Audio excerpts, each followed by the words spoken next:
Bharatiya Janata party के भ्रष्टाचार का काला चिट्ठा, करप्शन। मैंने हर बार कहा, पर्ची के मुख्यमंत्री जो है हमारे, उन्होंने 3 C से प्यार कर लिया है। एक कर्ज से, करप्शन से और क्राइम से। करप्शन की फिर एक वानगी मिली है आज। वल्लभ भवन में आग लगा दी गई है। भारतीय जनता पार्टी लगातार करप्शन की फाइलें जला रही है। प्रदेशवासियों समझो, देखो, और जो हठधर्मिता सार्वजनिक जीवन की राजनीतिक क्षेत्र में आप देख रहे हो पूरे देश और प्रदेश में, उसका फिर ज्वलंत उदाहरण मध्य प्रदेश के सचिवालय में, वल्लभ भवन में देखने को मिला। ये लगातार 5वीं बार वल्लभ भवन को जलाया गया है। जरूर हम जो बात कहते हैं वो जनता एहसास शायद नहीं हो पा रहा है, पर ये भावना मीडिया के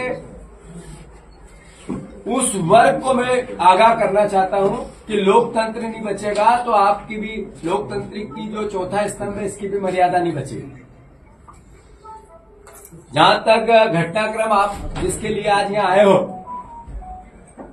हमारे पूर्व मध्य प्रदेश कांग्रेस कमेटी के अध्यक्ष सुरेश पचौरी जी ने भारतीय जनता पार्टी जो स्वीकार की, ज्वाइन की, उन्होंने अपना इस्तीफा दिया है और उस इस्तीफे में सारे पद लिखे हैं, सारे पद कि वो क्या क्या रहे। मैं सिर्फ इतना ही आग्रह उनसे भी करना चाहता हूं और प्रदेश की जनता से भी करना चाहता हूं। मैं बार बार मैंने जारी लिस्ट में पिछले साल में जिन जिन लोगों ने बीजेपी जैन कांग्रेस छोड़ी थी, उसमें से 6 से 7 लोग राजनीतिक क्षेत्र में अभी भीड़ का हिस्सा नहीं, बाकी सब भीड़ के हिस्से हैं। मेरी शुभकामनाएं है उनको, भगवान करे, ईश्वर करे वो भीड़ का हिस्सा नहीं रहे। धन्यवाद। अब वोट भी करेंगे क्या सर? युवा नेता जी, उमंग जी करेंगे फिर आप जी। चल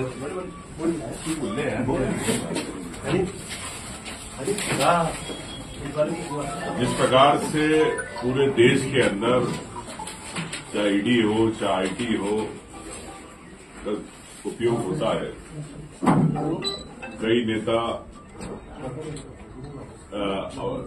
दबाव बनाया जाता है, लेकिन माननीय पचौरी जी के बारे में ये भी कहूंगा कि काफी पदों पर 4 बार राज्यसभा सदस्य रहे, राष्ट्रीय अध्यक्ष रहे, सेवादल के प्रदेश अध्यक्ष रहे।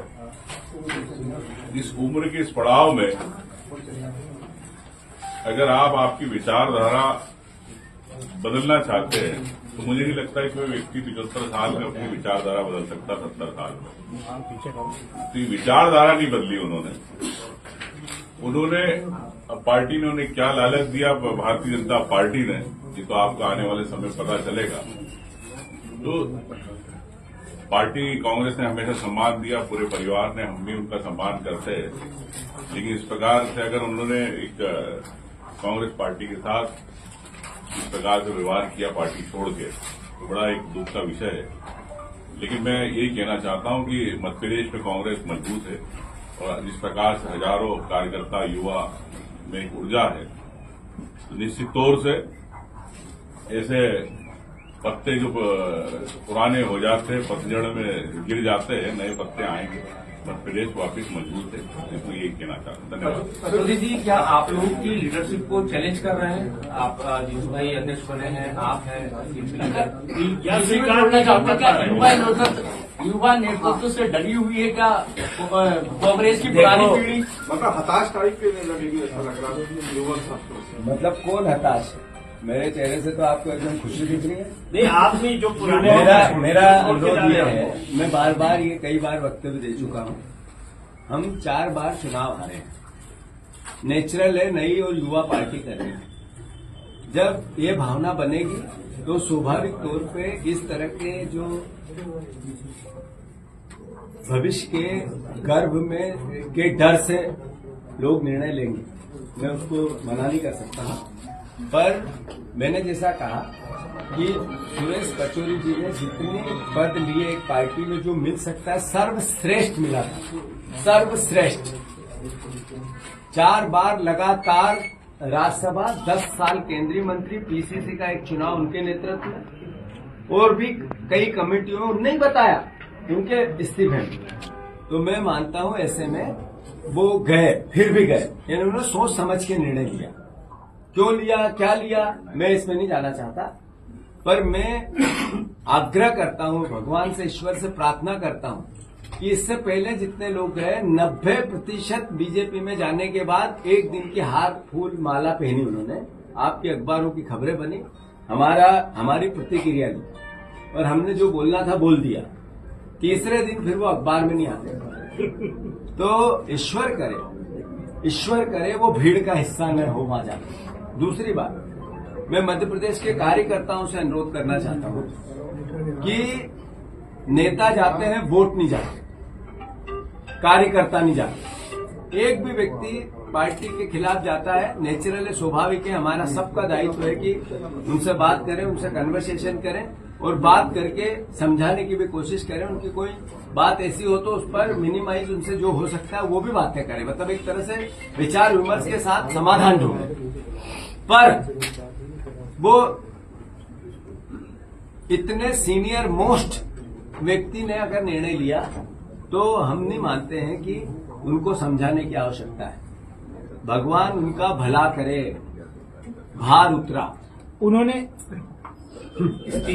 जीतू भैया उन्होंने एक बात बोली है कि जिस तरीके से जातियां पूछी जा रही हैं, जात की जो बात की जा रही है, वो वर्ग संघर्ष की ओर ले जा रहा है। उन्होंने ये बात वहीं सार्वजनिक तौर पर कही है। मैं क्लियर कर दूं इस बात को, इस देश में जब आरक्षण की व्यवस्था बनी थी तो इक्विलिटी का एक नियम था, इसके लिए बनी थी। समानता देश का मूल अधिकार है, हर आदमी का मौलिक अधिकार है समान जीवन जीने का।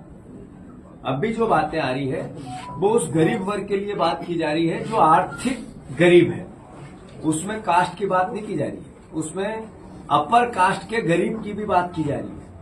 वो इस तरह की बात करके अपने जाने का रास्ता ढूंढ रहे हैं। उनको मैंने कहा, मैं उनके लिए कोई छोटे और ओछे शब्दों का उपयोग नहीं करूंगा, भगवान उनका भला करे। मैंने 3 दिन पहले भी उनसे बात की, हमेशा कन्वर्सेशन एज ए अध्यक्ष होने के नाते या एज ए पार्टी का कार्यकर्ता होने के नाते कभी एक बार भी ऐसा नहीं रहा कि कोई सीनियर मोस्ट आदमी के सम्मान और स्वागत का कभी कोई कोताही बरते। मैंने जो भी पार्टी के अंदर काम करने का तरीका था उसमें बार बार बोला सामूहिक नेतृत्व है, एक बार नहीं बोला। फिर इन बातों में जाने की आवश्यकता नहीं है। जो पार्टी लाइन ले रही है वो और दृढ़ता से लेगी। हमारी लाइन है, इस देश में सामाजिक आरक्षण आया था जिसमें एजुकेशन, नौकरियां और राजनीतिक रूप से आरक्षण दिया गया। अब इस देश को आवश्यकता है आर्थिक इक्विलिटी। आर्थिक इक्विलिटी ये देश के आगे की क्रांति है जिसको कांग्रेस पार्टी आगे बढ़ाना चाहती है। बिल्कुल बढ़ाएगी, 100% बढ़ाएगी। कुछ 5% लोगों के पास सारी संपत्ति है, सारे पद है, सारी शक्ति है, ये बंटना चाहिए। इसमें कास्ट की बात नहीं आती है, इसमें गरीब और अमीर की बात आती है। ताकतवर और एक नरेगा के जो हमारे परिवार के साथी या जो मजदूर साथी या जो नीचे के स्तर पर मेहनत का साथियों की इक्विलिटी की बात आ रही है, तो वो करेंगे। सर लोकसभा की खासतौर से एसटी की सीट पे भाजपा ने हमला किया और अपने लोगों को अंदर किया है। आपको नहीं लगता है सभी समय के खरगोन और मंडला जैसी जो आपकी पावरफुल लोकसभा सीट है जहां ट्राइबल वोट खींच के रखे, मैं बार बार बोल रहा हूं, फिर बोलूंगा, नेता गए हैं, कार्यकर्ता और वोटर नहीं गया है। जब चुनाव आएगा तब भी रिजल्ट का पता चलेगा, और जब भविष्य की बातें आएगी एक दिन में याद फिर से आप लोगों को बुलाऊंगा। और भविष्य की बातें भविष्य में की जाती है, अहंकार और दम से नहीं की जा सकती, विनम्रता से की जाएगी। समय बताएगा, समय सारे सवालों के जवाब देगा। क्या कांग्रेस की सूची इसी वजह से अटक रही है? ये सारी चीजें चल, कांग्रेस की लिस्ट अभी तक जारी नहीं। सूची नहीं अटकी, आपको 3 दिन में अच्छे बढ़िया सारे नाम मिलेंगे। पटवारी जी एक सवाल और क्या जब चंद्रबाड़ा से जिस तरह से नकुल नाथ जी जो चुनाव लड़ने का चल रहा है, क्या उनको चुनौती देने के लिए सुरेश पचौरी सामने